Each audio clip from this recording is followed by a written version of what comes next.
Dalawa katao ang patay habang ginagamot sa ospital ang isang pahinante matapos masangkot sa aksidente ang isang truck sa Sweeney Road malapit sa gate ng Pinewood Subdivision sa lungsod ng Baguio. Nasawi sa aksidente ang 45 anyos na driver ng naaksidenteng truck at 23 taong gulang na pahinante. Ayon kay Julius Santos, Chief Operation Officer ng CDRRMO Baguio, galing sa Taloy Norte sa Tuba Benguet ang truck at papuntang slaughterhouse sa Baguio City para maghatid ng kargang 5 baka nang maganap ang aksidente. Ongoing pa naman po yung investigation ng ating mga kapulisan kasi nga allegedly nawalan yata ng preno yung truck.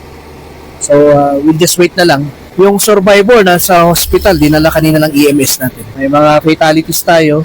May isang sasakyan po, it's Innova na puti. So, andyan po siya. Safe naman, andito yung driver. Namanage naman kanina sa ng medical team natin. Ayon naman kay Rescue 911 Head Rafael Valencia, naabutan nilang nakasampa at nakatagilid ang nadisgrasyang truck sa gilid ng kalsada habang wasak ang likod ng isang SUV matapos madamay sa aksidente. So, dead on spot, duwa. Nasigod. So, di may sakit talaga nga awan di ulunan. Di may sakit talaga nga may barsak mo ka. Awan mo kan. Negative sana. Kay Jay Banger man, bigla lang nga dati nadaltoong dito. Yan, timarayak na nato. Sabang patarayak dito, tinawagan ka kaya kabatit 911. Timayak dito, nakitak nakakastan. Naiwarati baka, agpukpukawak no, dapat titao. Kwakat ada diya pukpukaw titulong, iso diya pang kuing-kuy dito. Ada diya nakinunod. Yan may mesa nga survivor. Buyod po, dito'y matkit di taman. At ako naknukayang puti, kayak, kung nano. So, tidamo nga na irwarmi, sakto'y memot na sir paen, so dahil pinagtutulungan min na irwar di duwa nga dati.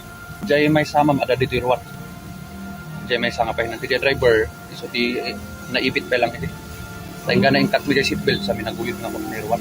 Sa paunang imbestigasyon, hinihinalang mechanical defect ang sanhi ng aksidente dahilan para bumangga sa concrete railings ang truck. Ayon sa mga residente, madalas maganap ang aksidente sa lugar dahil bukod sa matarik ang kalsada ay madulas pa ito lalo na kung umuulan. Samantala, 3 mula sa 5 sakay na baka ay namatay matapos maipit at tumilapon ang mga ito sa lakas ng impact. Patuloy ang paalala na otoridad na regular na i-check ang makina o preno ng mga sakyan bago bumiyahe at maglaan ng iba yung pag-iingat ng mga motoristang bumabagtas sa naturang daan para iwas aberya at disgrasya sa mga kalsada. Sa tulong ng BFP na ilunsad ang clearing operation para matanggal ang mga nagkalat na debris sa kalsada. Mula sa Baguio City, Fredor Lyuda para sa mata ng Agila, Northern Luzon, matatag, matapang, matapat.